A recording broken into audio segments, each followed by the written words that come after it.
People may agree that they should focus on emotions, but they don't know how to. And that's what I ran into in working with these supervisors and superintendents. They said, maybe there is another way, but I don't know how. What's the big concerns? Well, this is Rick Renee from Albuquerque. Hi, Rick from Albuquerque. Do we have people from Albuquerque? Yeah. Yeah, we do. You're famous, Trader. You're stretching over the continent. Oh, wow. Maybe I should have worn a tie.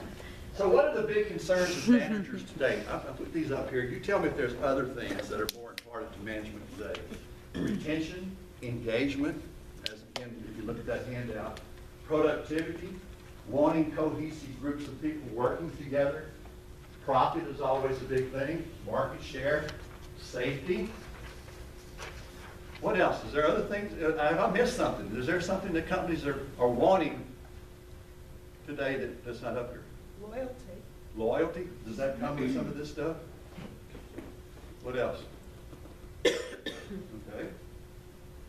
Employers seeking top graduates. Get this. People coming out of graduate school, some of the big schools, Harvard and Yale, they are interviewing them, asking them emotional intelligence questions and asking them to take emotional intelligence quizzes. Okay? They want people who work with the team, who can give clear, effective communication, people who are flexible, people who can go with change, good listening skills, can interact with a variety of people, and think clearly and able to solve problems under pressure. Okay? That's what they're looking for, people coming out of the schools nowadays. Why employers value emotional intelligence over IQ? These to see. Some of the things I've already mentioned. But people who are emotionally intelligent can come in and hit the ground running, so to speak. Okay? Whereas the people who don't have these skills that are listed up here quite often are hindered by that. I like the ones about keeping their emotions in check and having thoughtful discussions. Keep me out of it and let's hear what you have to say. Oh, there's naysayers. It's the program of the month, the fad of the week. This is something that management's big on now because somebody in upper management read an article or talked to a consultant.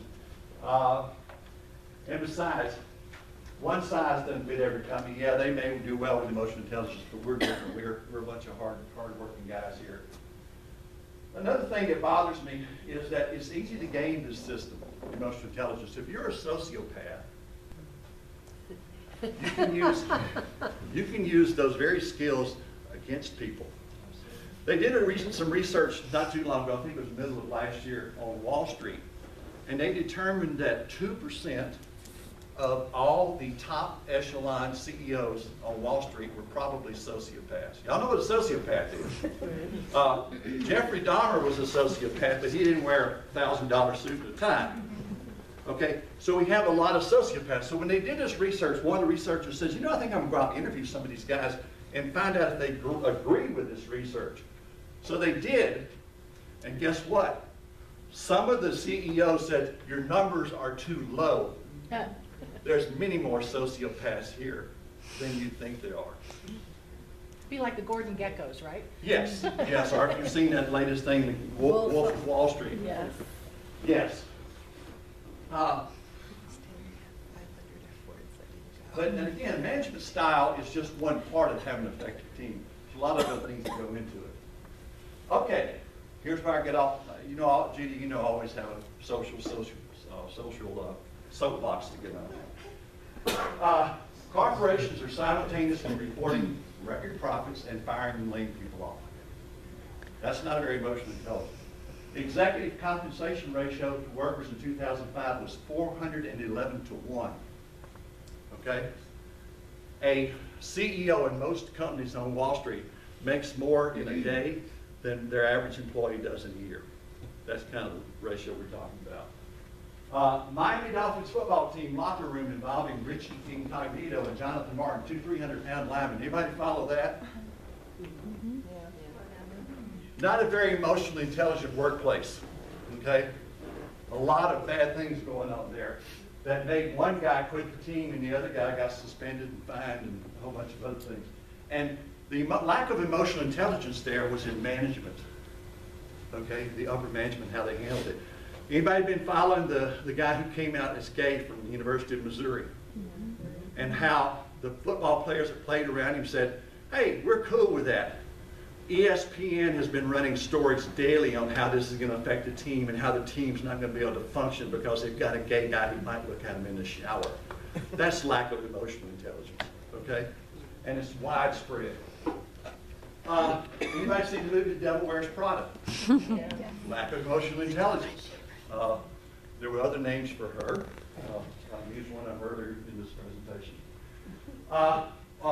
WAMU, Washington Mutual. I have an article if anybody wants to see it. The WAMU went out of business several years ago during the financial crisis, and one of the things that, of course, was mishandling of finances and not doing the things they needed to be doing.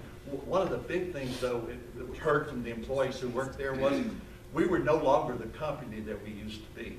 We lost sight of teamwork, relationships, getting along with each other, treating people with respect, and all we wanted to do was make money, and that destroyed it for them.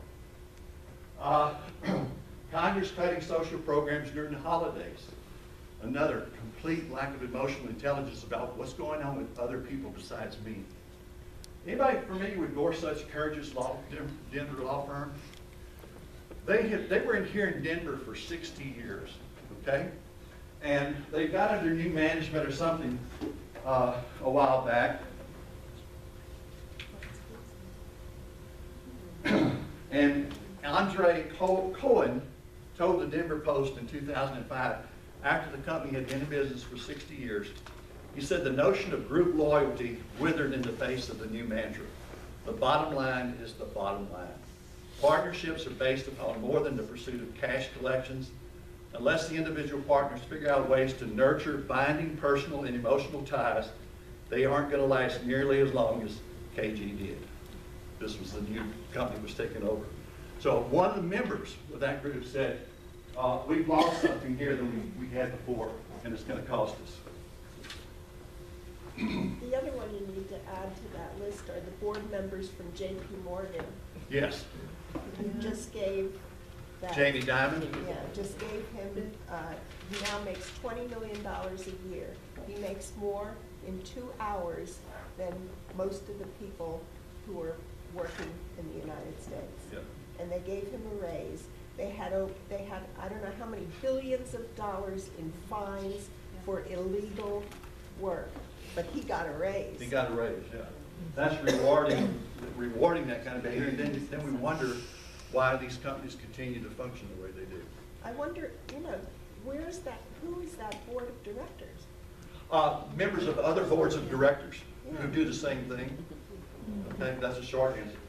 I have to pick on McDonald's. Anybody here have family that works at McDonald's or worked at McDonald's when you were going to school or any connection to McDonald's where I'll step on your foot if I try to do this? McDonald's online plan for employees to survive their wages. Did anybody ever see that online?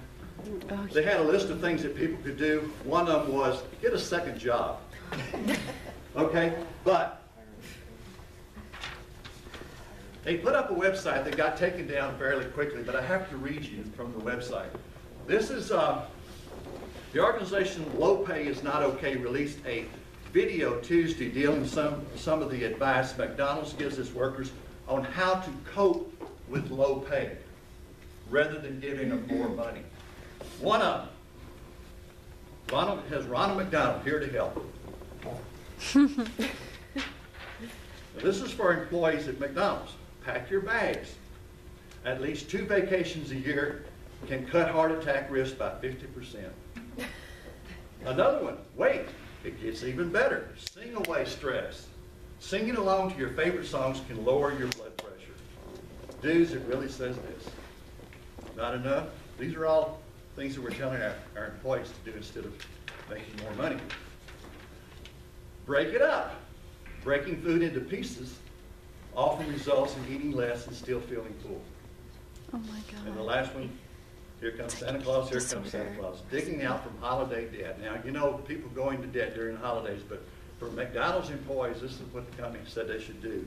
You may also want to consider returning some of your unopened purchases that may not seem appealing as they did. Selling some of your unwanted possessions on eBay or Craigslist could bring in some quick cash. Okay, now I didn't make this stuff up. I got this off the internet. Oh, one last one. Quit complaining. Stress hormone levels rises about 15% after 10 minutes of complaining. So don't complain about your flight. Keep your mouth shut and go on vacation. You know, this must be something that is an American McDonald's phenomenon, because, you know, here in America where we pay people minimum wage of $7 an hour, somebody who works for a McDonald's in, say, Australia, they make their minimum wage, which is $11 an hour or something. So I'm thinking, it's an American phenomena that we're talking about with this. Well, as is healthcare and a lot of other things, it's an American phenomenon. You know. The thing with GMOs now that probably a lot of y'all have been reading about, and natural foods, et cetera, we can't export some of our beef and some of our products from the United States to a lot of the Western European countries because they won't allow them because they have GMOs in them. But the same companies make different food in those countries than they do in our country. They change it up so that it meets regulations. One other little tweak here. They are costs. This is about the McDonald's people. Full stop. They don't have a stake. They hold nothing. They trade their labor for money. That's what they had to say about their people. When I first started working back in the 70s, we had a speaker come in, Reuben McDaniel from the University of Texas.